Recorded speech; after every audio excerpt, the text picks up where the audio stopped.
Thank you very much. Chancellor Kohl, Governing Mayor Deepkin, ladies and gentlemen, 24 years ago, President John F. Kennedy visited Berlin. And speaking to the people of this city and the world at the City Hall, well, since then, 2 other presidents have come, each in his turn, to Berlin. And today, I myself make my second visit to your city.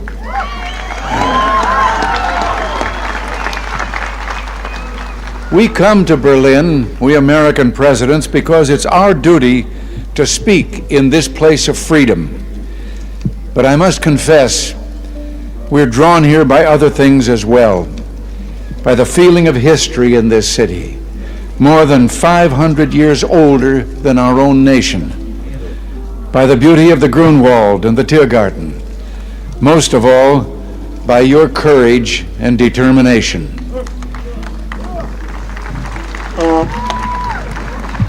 Perhaps the composer Paul Linke understood something about American presidents.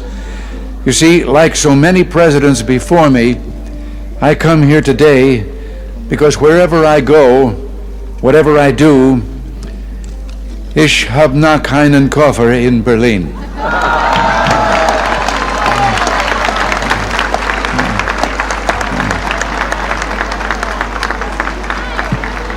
Our gathering today is being broadcast throughout Western Europe and North America. I understand that it is being seen and heard as well in the East. To those listening throughout Eastern Europe, I extend my warmest greetings and the goodwill of the American people. To those listening in East Berlin, a special word. Although I cannot be with you, I address my remarks to you just as surely as to those standing here before me. For I join you as I join your fellow countrymen in the West in this firm, this unalterable belief, es gibt nur ein Berlin.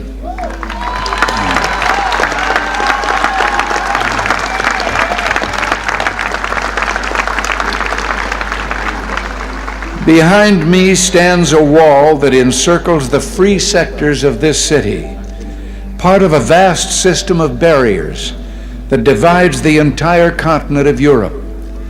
From the Baltic south, those barriers cut across Germany in a gash of barbed wire, concrete, dog runs, and guard towers. Farther south, there may be no visible, no obvious wall, but there remain armed guards and checkpoints all the same. Still a restriction on the right to travel. Still an instrument to impose upon ordinary men and women the will of a totalitarian state. Yet it is here in Berlin where the wall emerges most clearly. Here, cutting across your city, where the news photo and the television screen have imprinted this brutal division of a continent upon the mind of the world. Standing before the Brandenburg Gate, every man is a German, separated from his fellow men.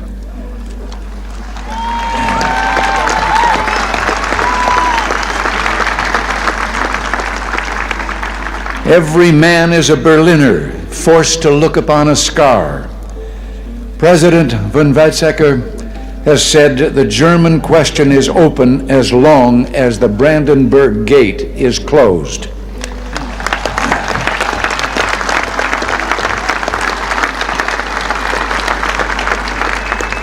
Well, today I say, as long as this gate is closed, as long as this scar of a wall is permitted to stand, it is not the German question alone that remains open, but the question of freedom for all mankind.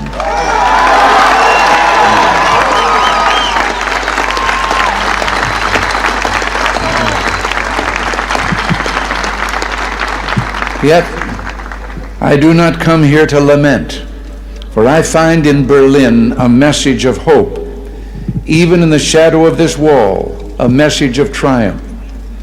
In this season of spring in 1945, the people of Berlin emerged from their air raid shelters to find devastation. Thousands of miles away, the people of the United States reached out to help.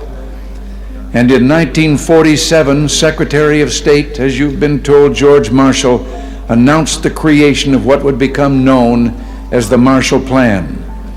Speaking precisely 40 years ago this month, he said, "Our policy is directed not against any country or doctrine, but against hunger, poverty, desperation, and chaos."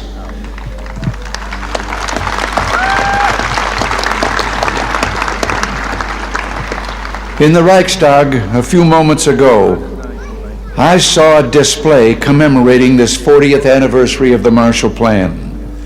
I was struck by the sign on a burnt-out, gutted structure that was being rebuilt.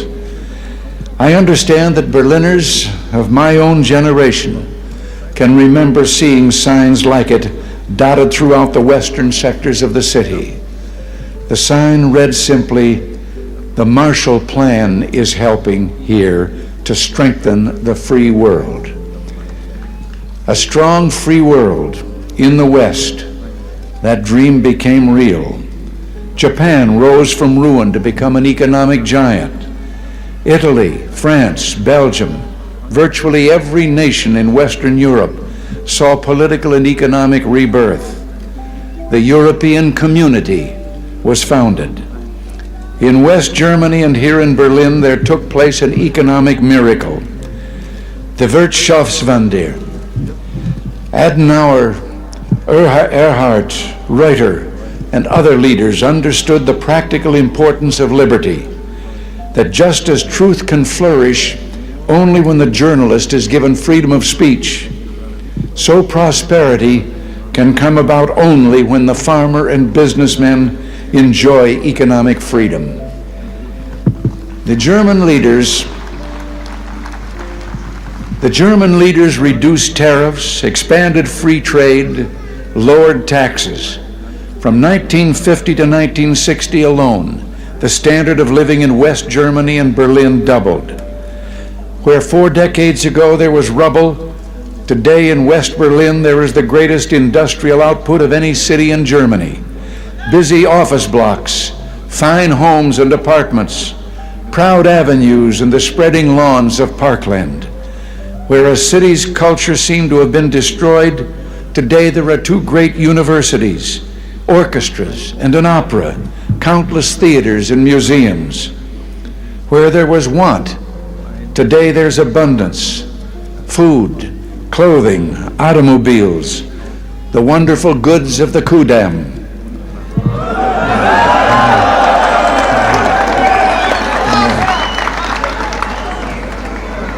From devastation, from utter ruin, you Berliners have in freedom rebuilt a city that once again ranks as one of the greatest on earth.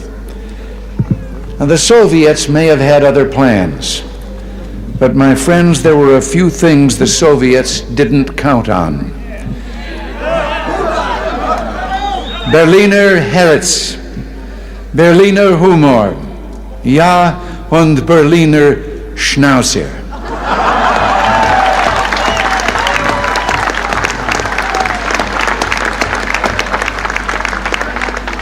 In the 1950s, Khrushchev predicted, "We will bury you." But in the West today, we see a free world that has achieved a level of prosperity and well-being unprecedented in all human history. In the communist world, we see failure, technological backwardness, declining standards of health. Now the Soviets themselves may, in a limited way, be coming to understand the importance of freedom. We hear much from Moscow about a new policy of reform and openness. Some political prisoners have been released. Certain foreign news broadcasts are no longer being jammed. Some economic enterprises have been permitted to operate with greater freedom from state control. Are these the beginnings of profound changes in the Soviet state, or are they token gestures intended to raise false hopes in the West or to strengthen the Soviet system without changing it? We welcome change and openness, for we believe that freedom and security go together, that the advance of human liberty can only strengthen the cause of world peace. There is one sign the Soviets can make that would be unmistakable, that would advance dramatically the cause of freedom and peace. General Secretary Gorbachev, if you seek peace, if you seek prosperity for the Soviet Union and Eastern Europe, if you seek liberalization, come here to this gate. Mr. Gorbachev, open this gate.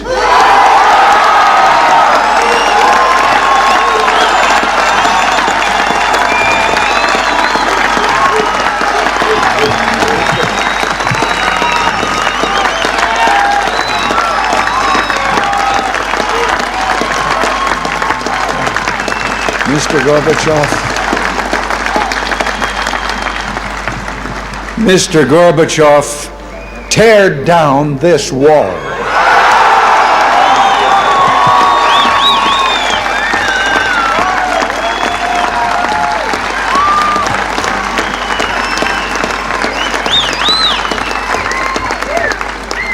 I understand the fear of war and the pain of division that afflict this continent, and I pledge to you my country's efforts to help overcome these burdens. To be sure, we in the West must resist Soviet expansion. So we must maintain defenses of unassailable strength. Yet we seek peace, so we must strive to reduce arms on both sides. Beginning 10 years ago, the Soviets challenged the Western alliance with a grave new threat. Hundreds of new and more deadly SS-20 nuclear missiles, capable of striking every capital in Europe. The Western alliance responded by committing itself to a counter-deployment. Unless the Soviets agreed to negotiate a better solution, namely the elimination of such weapons on both sides, for many months, the Soviets refused to bargain in earnestness. As the alliance in turn prepared to go forward with its counter-deployment, there were difficult days of protests, like those during my 1982 visit to this city. And the Soviets later walked away from the table. But through it all, the alliance held firm. And I invite those who protested then, I invite those who protest today to mark this fact. Because we remain strong, the Soviets came back to the table.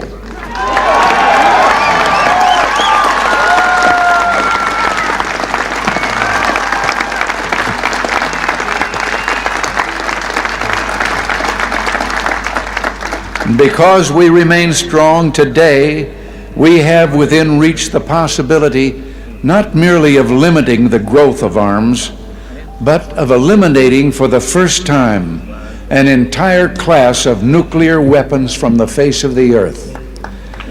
As I speak, NATO ministers are meeting in Iceland to review the progress of our proposals for eliminating these weapons. At the talks in Geneva, we have also proposed deep cuts in strategic offensive weapons. And the Western allies have likewise made far-reaching proposals to reduce the danger of conventional war and to place a total ban on chemical weapons.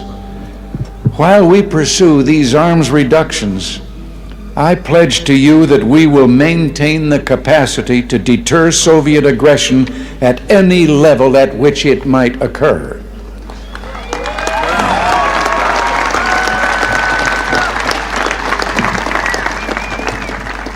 And in cooperation with many of our allies, the United States is pursuing the Strategic Defense Initiative, research to base deterrence not on the threat of offensive retaliation, but on defenses that truly defend, on systems, in short, that will not target populations, but shield them. By these means, we seek to increase the safety of Europe and all the world. But we must remember a crucial fact. East and West do not mistrust each other because we're armed. We're armed because we mistrust each other.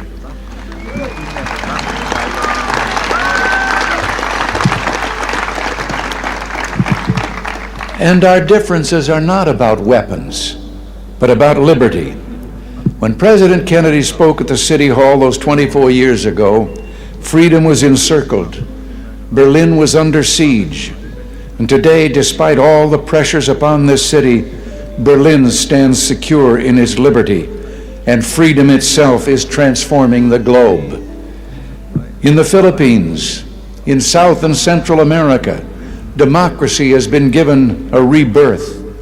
Throughout the Pacific, free markets are working miracle after miracle of economic growth. In the industrialized nations, a technological revolution is taking place, a revolution marked by rapid, dramatic advances in computers and telecommunications.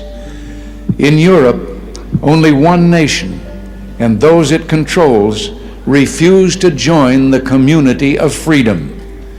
Yet in this age of redoubled economic growth, of information and innovation, the Soviet Union faces a choice. It must make fundamental changes, or it will become obsolete.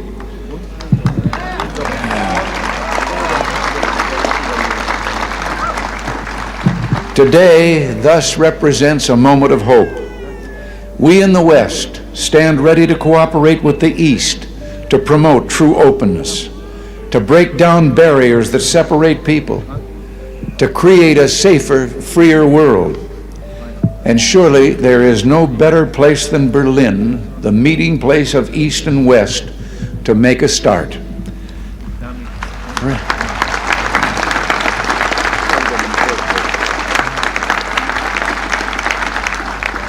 Free people of Berlin, today as in the past, the United States stands for the strict observance and full implementation of all parts of the Four-Power Agreement of 1971. Let us use this occasion, the 750th anniversary of this city, to usher in a new era, to seek a still fuller, richer life for the Berlin of the future. Together, let us maintain and develop the ties between the Federal Republic and the western sectors of Berlin, which is permitted by the 1971 agreement. And I invite Mr. Gorbachev, let us work to bring the eastern and western parts of the city closer together so that all the inhabitants of all Berlin can enjoy the benefits that come with life in one of the great cities of the world.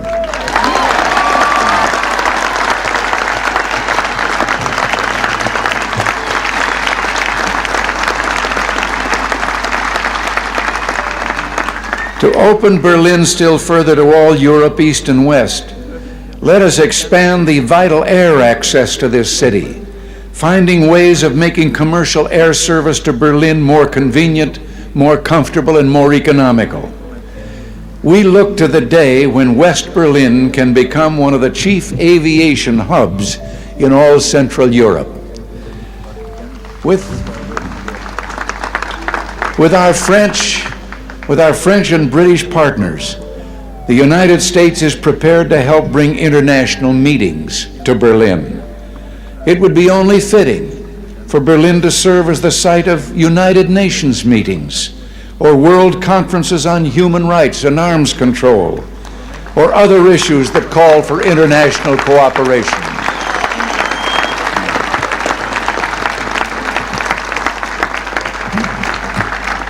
There is no better way to establish hope for the future than to enlighten young minds, and we would be honored to sponsor summer youth exchanges, cultural events, and other programs for young Berliners from the East.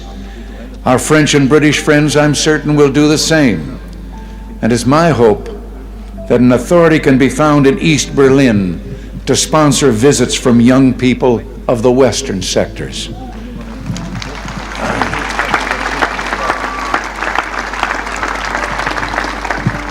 One final proposal, one close to my heart.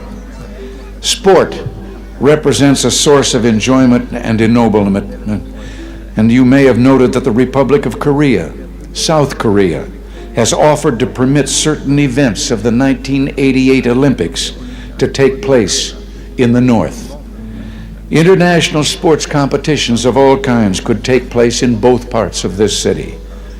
And what better way to demonstrate to the world the openness of this city than to offer in some future year to hold the Olympic Games here in Berlin, East and West.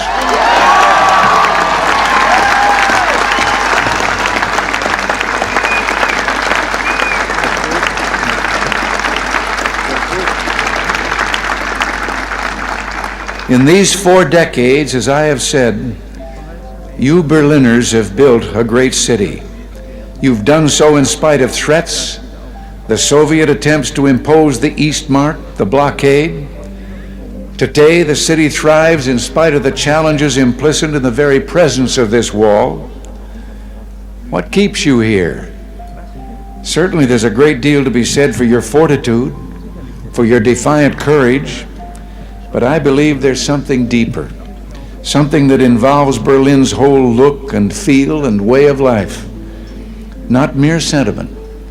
No one could live long in Berlin without being completely disabused of illusions. Something instead that has seen the difficulties of life in Berlin but chose to accept them, that continues to build this good and proud city in contrast to a surrounding totalitarian presence that refuses to release human energies or aspirations.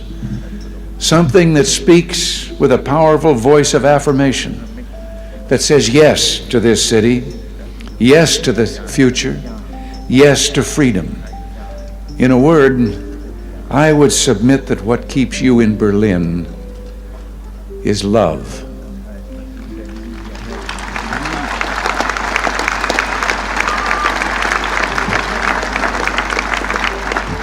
Love, both profound and abiding.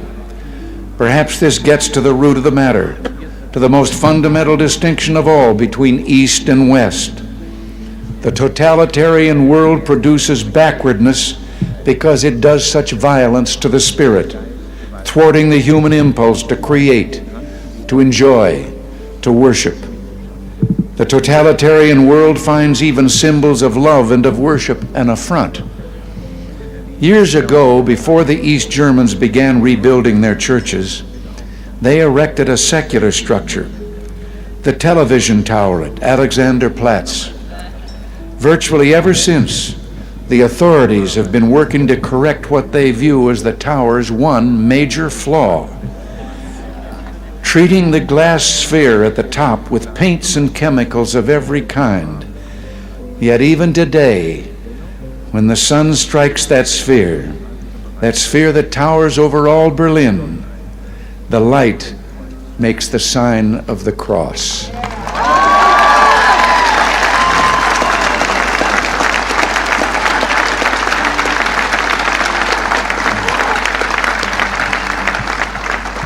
There in Berlin, like the city itself, symbols of love, symbols of worship cannot be suppressed.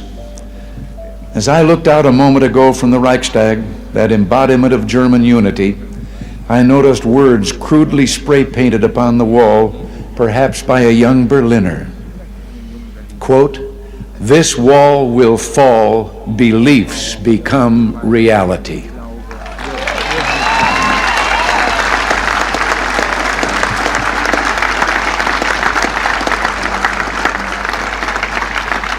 Yes, across Europe this wall will fall, for it cannot withstand faith, it cannot withstand truth. The wall cannot withstand freedom.